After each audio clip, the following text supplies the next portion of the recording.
Hello everybody and welcome to Classic Car Republic, where we choose, use and review classic cars that might just be deserving of a place in your garage.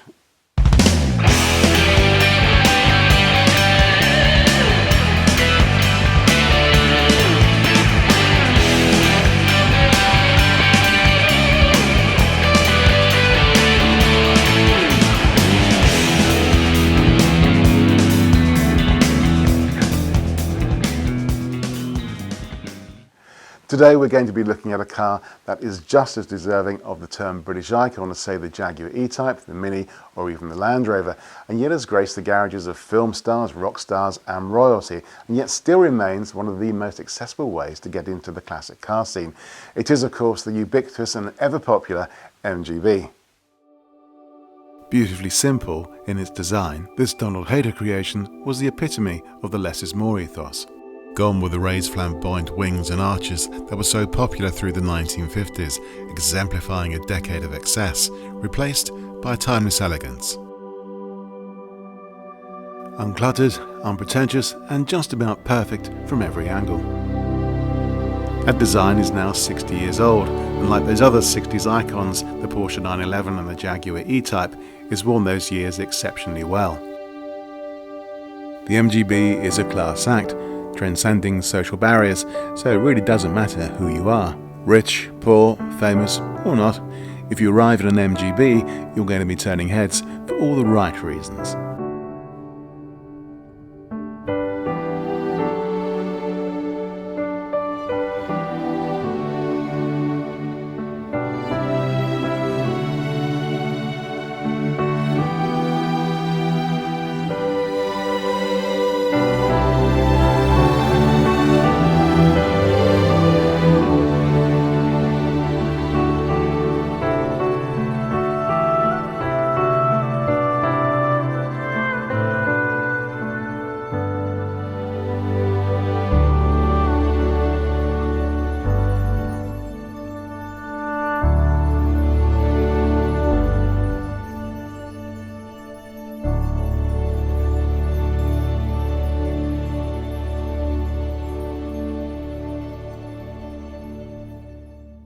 The MGB stayed in production for 18 years, well 21 years if you want to include the MGR V8.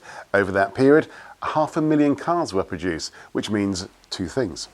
One, there's a fantastic international owners community full of forums and great tips on how to keep our cars in tip-top condition. And two, there's a thriving parts industry dedicated to keeping these wonderful cars on the road. If you wanted to, you can still build one from scratch. With the MGB celebrating its 60th anniversary in 2022 and the MG Mark celebrating its centenary in 2023, there's never been a better time to have one of these in your garage. The MGB was a true car of the people, for the people, and when you consider that its original asking price was around £900, which is about £8,000 today, by comparison, it was a bit of a bargain. Like the VW Beetle and the Mini, the MGB is a fantastic way to get into the classic car scene. A tidy example will cost you anywhere between £7,000 and £15,000, but for a concours version like this Series 1, you're going to pay in excess of £30,000. But as always, you get what you pay for.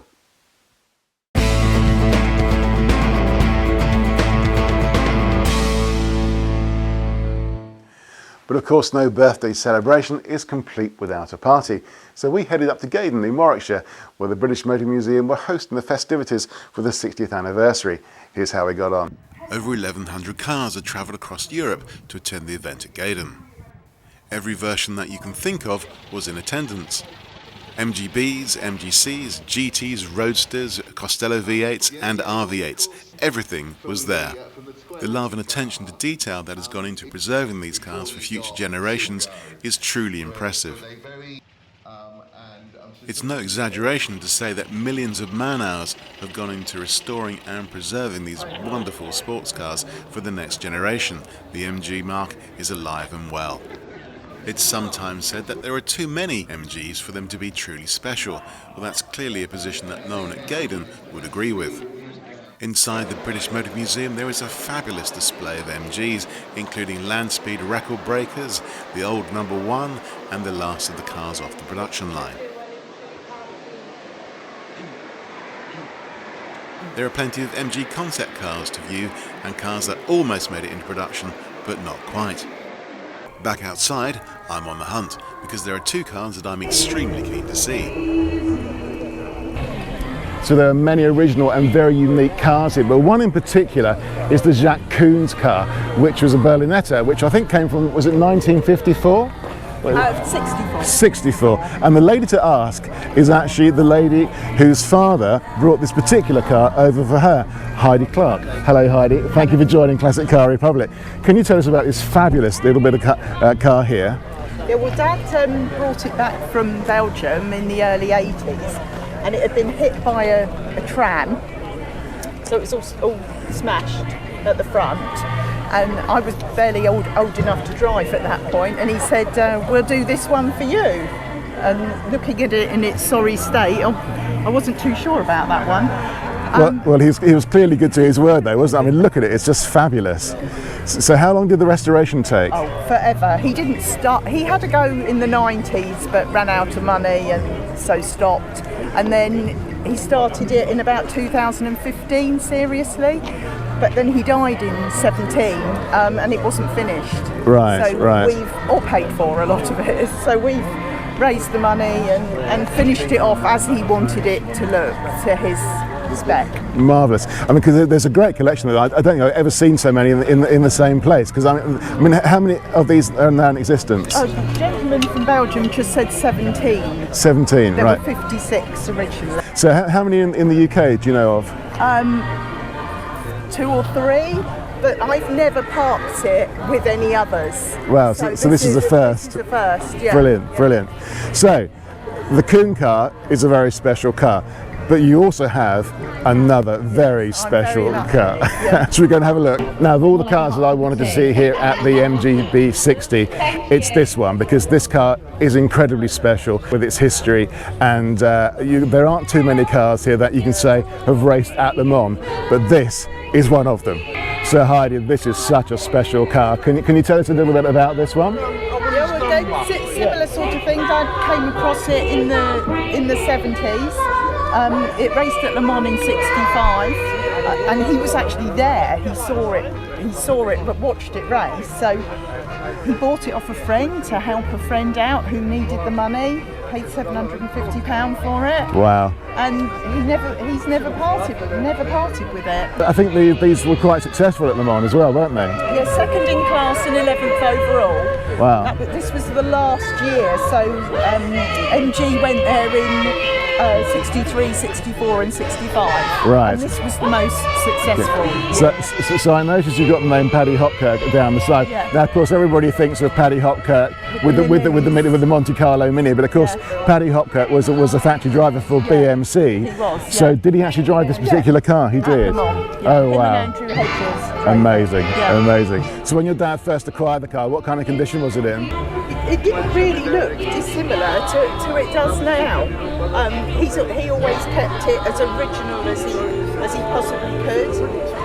He had a bad accident in it in 2002 at the Le Mans Classic, so it had to have a new wing and a new bonnet. But apart from that, it's always looked to me pretty much like it does today. Well, it's amazing, and it is such a treat to see it here today, Heidi. And are you going to be racing at the Le Mans Classic next year? Hopefully. You will be. Okay.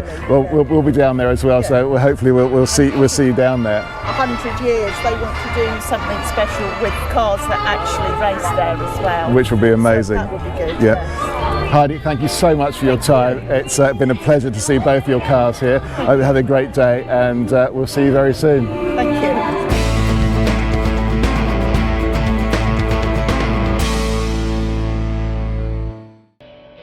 Back home on the Isle of Wight, the sun is out, so it's time to get the roof off and hit the road.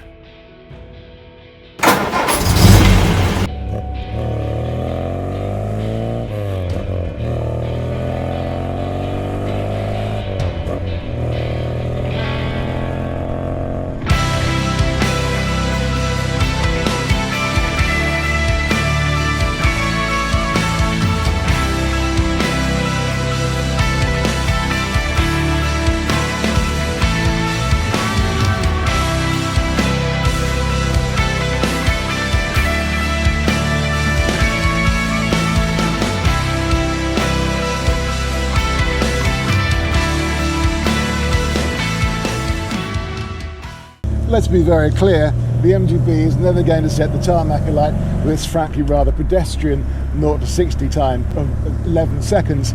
Even in 1962, that wasn't particularly quick. But that's really to miss the point of this car. Now, the car is slow, partly due to the fact that it has this enormous, only 4-cylinder 1.8, but it's pretty much a cast iron lump that sits underneath the bonnet. So to give you an idea how technology has progressed, it weighs slightly more than the V8 engine that you'll find underneath the bonnet of the MGR V8, and that's progress for you. But to focus on the engine alone is to miss the point of this car, because it's all about the driving experience. And boy, does it deliver in that department. Now, it's certainly more Grand Tourer than sports car, but the feeling you get from these things is absolutely amazing. And it can be quite loud in here, but really that's all just part of the charm. So if you enjoy a car that engages with a driver, then this is the car for you. The bolt action gear changes, the leaf spring and the analog steering, it just delivers that raw driving experience. After a drive in one of these, you'll walk away with a smile bigger than Julia Roberts eating a watermelon sideways. Now, you can just drive these on the throttle. You don't really need to have any steering input at all. They're so well balanced and they really respond to the driver input. And let's not forget that wonderful raspy growl that's so synonymous with the MGB. It distinguishes the car from everything else in your neighbourhood.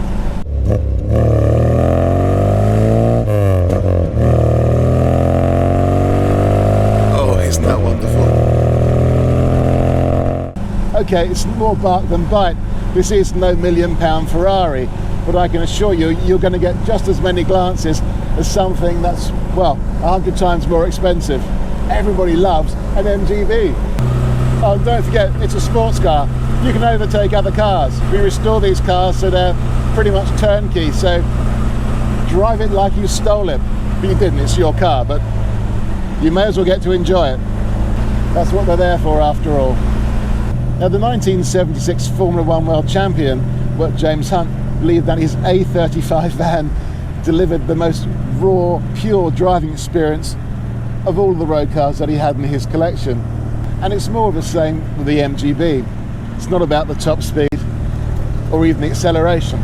It's the way the car makes you feel and the information it gives to you as part of that driving experience. Now, I keep on going on about this driving experience.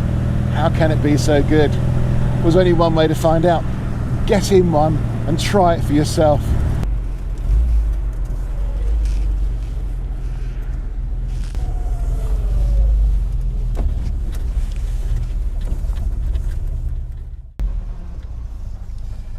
But there's one more thing, and it's the reason why we love classic cars like the MGB, because they're time machines that take us back to the special moments in our history, times where we can reconnect with our loved ones, revisit old memories, and perhaps even create new ones.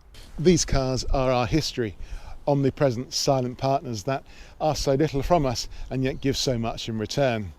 I love all cars, well, not electric cars, they don't really do anything for me at all at the moment, but these MGBs, they're very special cars indeed. And as 2022 marked the 60th anniversary and 2023 marks the centenary for the MG mark, it's going to be a very special time indeed to have one of these in your garage. Classic Car Republic is your one-stop shop for everything classic car. With over 130,000 products online, you're bound to find something you need and all at great prices. Additionally, you'll find cars for sale and a wealth of industry information, including car clubs, how many are left, and feature videos like this one on our YouTube channel. Thank you so much for watching, and please join us again next time.